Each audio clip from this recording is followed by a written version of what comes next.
Hi, thanks for joining. In previous videos, we learned how to create a concept and connect it to the data by creating a data mapping.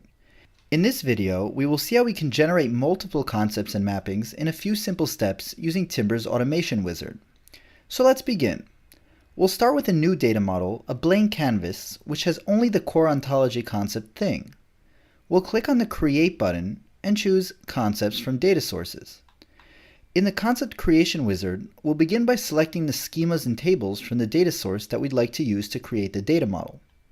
In cases where our data model is connected to multiple data sources, we can click here and select the relevant database we want to use for the concepts and mappings. In this case, we'll stick with MySQL. Let's go ahead and choose the schema scdata, and we'll choose the customers, orders, and shipment tables. In addition, we'll select another schema called Supply Chain Demo and add a few additional tables we want to include in the data model. Once we're done, we can click on the arrow to the right and move to the next step. Here, in the second step, we match between the tables to the corresponding concepts of our semantic data model. When clicking on the concept dropdown, we can choose from existing concepts, if they already exist, but in our case, as this is a new model, we can either click on the Auto Generate Concepts button on the top right, or we can simply click on each dropdown, write the business name we want to set for each table, and click on Create when ready. So let me quickly create the relevant concept names for each table mapping.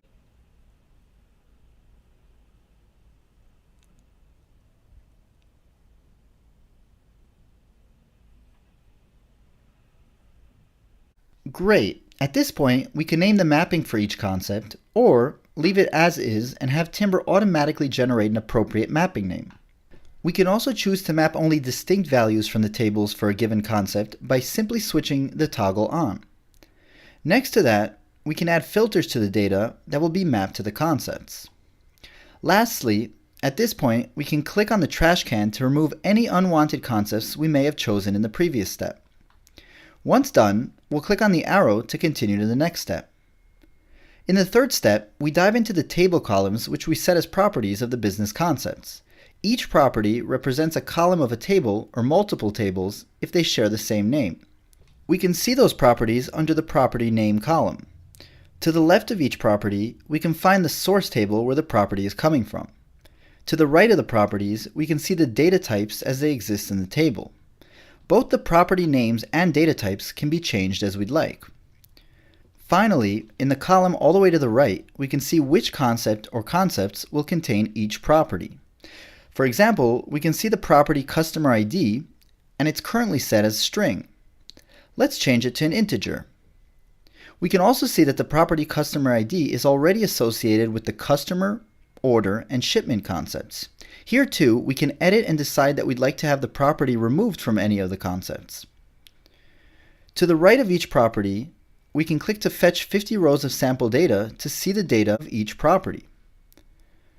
Above the list of properties, we can find different options such as reset changes if we'd like to go back to the default stage, replace in property where we can change any mention of a property name with a new name we determine.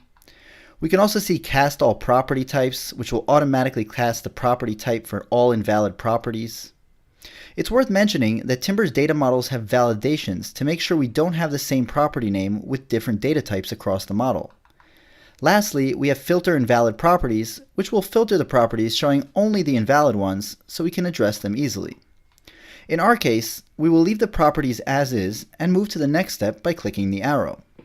In the fourth step, we can define additional settings of the concepts like the inheritance, which when untouched, like in our case, will automatically become a first level concept inheriting from thing.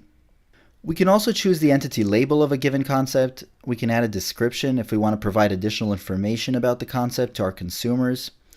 And lastly, we are required to choose a primary key. As you can see, Timber has already identified the primary keys for each concept, and all that's left for us to do is validate them. The primary keys are virtual primary keys that act as a unique identifier of the concept and ensure that there are no duplications in the data. So I'll quickly run through the list and fill in the missing relevant fields for each concept.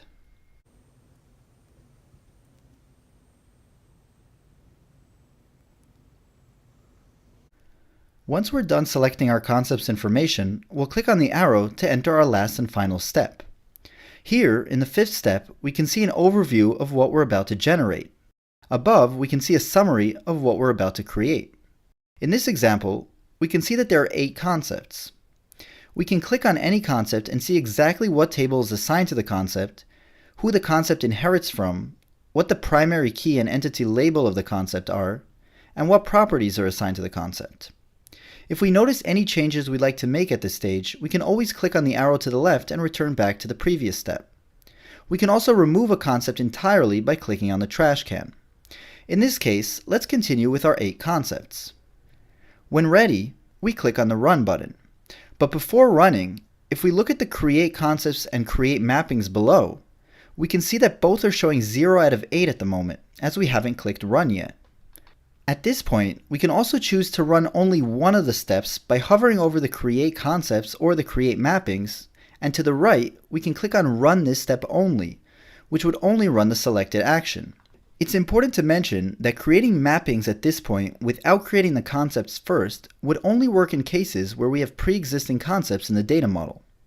So let's go ahead and click on the Run button to create both the concepts and data mappings.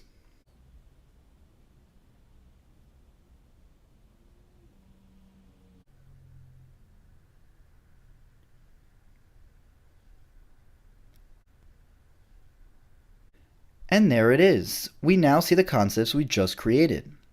We can click on any one of them and look at its information, including its properties and relationships if any exist, and we can even fetch sample data to get a sample of 50 rows from the data mapped to the concept. Great, so this wraps up our video on how to generate bulk concepts and mappings directly from the data sources connected to the data model using Timber's automation wizard. I hope you enjoyed this video and will enjoy this powerful feature. I invite you to check out additional tutorial videos to learn how to make the best use of the Timber platform.